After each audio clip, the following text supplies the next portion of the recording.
gosta tanto hoje do governo Lula. Não interessa o Itamar, estou falando de história. Então, e eu tenho, lamentavelmente, para mim, né, eu tenho 30 anos de vida pública. Eu não fui testemunha disso, nem li isso pelos livros. Eu estava obrigado a tomar posição. Eu fiquei contra o Collor. No primeiro turno, votei no Covas. No segundo turno, votei no Lula. E já era prefeito de Fortaleza naquela data.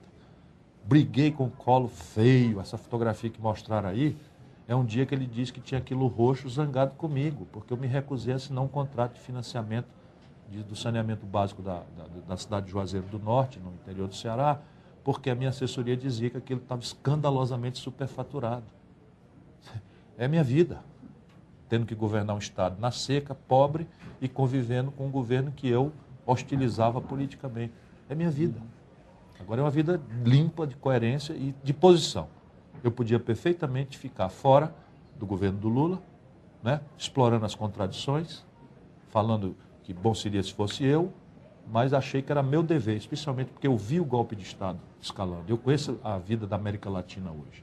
Venezuela está rachada em bandas, Colômbia está com graves problemas de violência política, Equador com problemas de violência política, Bolívia com problemas de violência política, Argentina esteve na beira do precipício, está melhorando um pouco, mas tem problema de tensões políticas graves, o Uruguai tem problemas graves, o Paraguai tem problemas graves, acabamos de ver um golpe de Estado em Honduras, 21 anos depois, já é o primeiro golpe militar, né? E eu sei o que é que representava derrubar o Lula, né?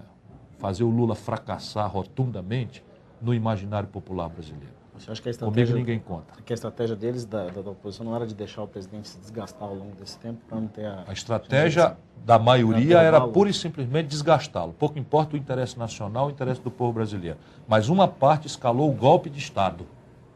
Uma parte escalou o golpe de Estado. Igualzinho como se faz na América Latina.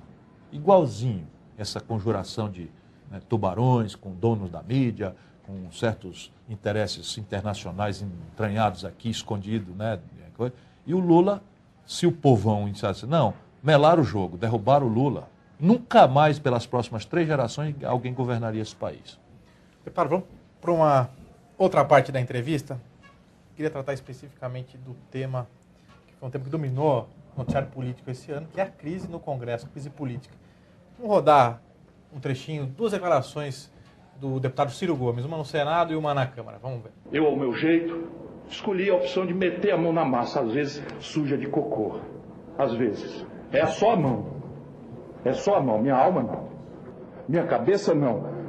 Meu compromisso não. Se o povo brasileiro, por nós, pelo nosso exemplo, não aprender a amar e respeitar esta casa, o parlamento, a sua nobreza, ainda que tenha azedas críticas, e tome cuidado ao votar na próxima eleição para excluir de entre nós aqueles que não estejam à altura da dignidade de um mandato parlamentar, é a democracia que está sendo ferida. E está.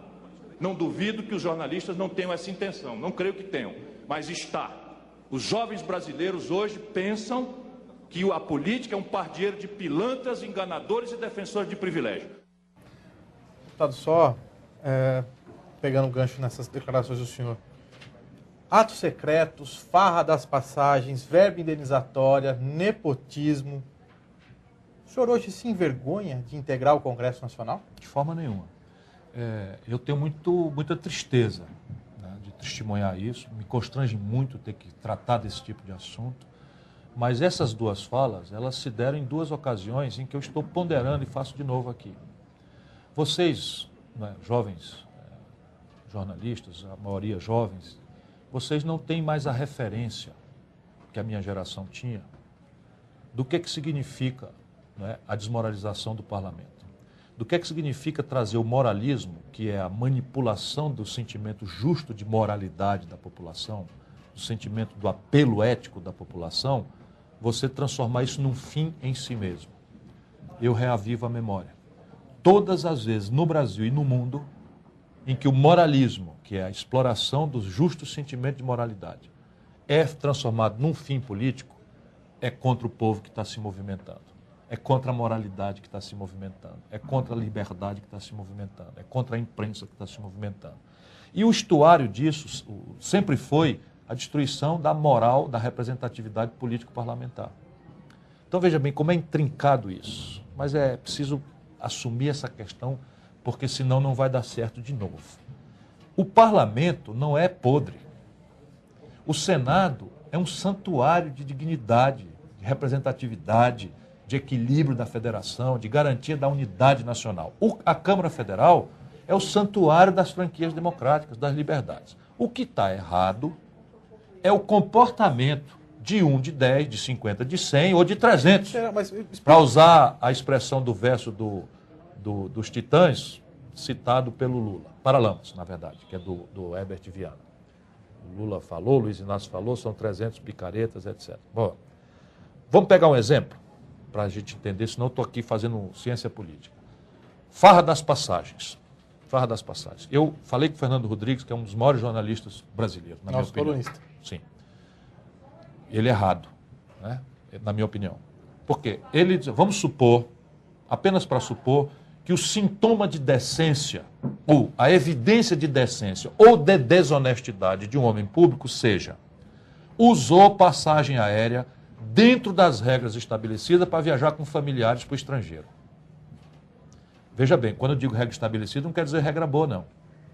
Qualquer regra é boa ou ruim, mas a regra que permite alguém dizer o seguinte, tira aí uma passagem para eu viajar com a minha mulher para Hong Kong, né? Era uma regra que estava vigente há 40 anos. Eu não faço, não fiz, nunca usei, apesar da regra permitir. Mas isso não está em discussão. Então vamos supor que a regra seja, quem usa passagem para viajar para o estrangeiro com familiares, não interessa a circunstância, é pilantra.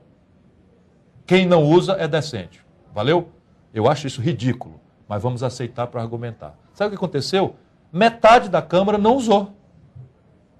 Então, qual é a notícia? Farra de passagens ou metade da Câmara faz farra de passagem. Qual é a diferença? A diferença é que, na hora que você anuncia para a população, ou escandaliza para a população, que metade de um conjunto faz safadeza, é desonesto, volto a dizer, não é meu critério de avaliar quem é decente e quem não é, mas vou aceitar para argumentar. Você está dizendo para a população, este lugar é decente, mas eventualmente tem metade dele, metade da sua ocupação não é. E aí no povo, no bar, no prático, no dia a dia, o povão ia dizer o seguinte, como é, o teu está dentro da safadeza ou o teu está fora? O meu não está, o meu está na lista boa. Isto é outra conversa. Por quê? Porque o pilantra que viajou para Miami 40 vezes, com passagem da Câmara, levando familiares e trazendo bugiganga, adorou a generalização que botou ele junto com um cidadão que viajou com a mulher para Bangladesh para participar de um seminário sobre fome. Amou. Isto tudo, esse moralismo, ajudou o safado.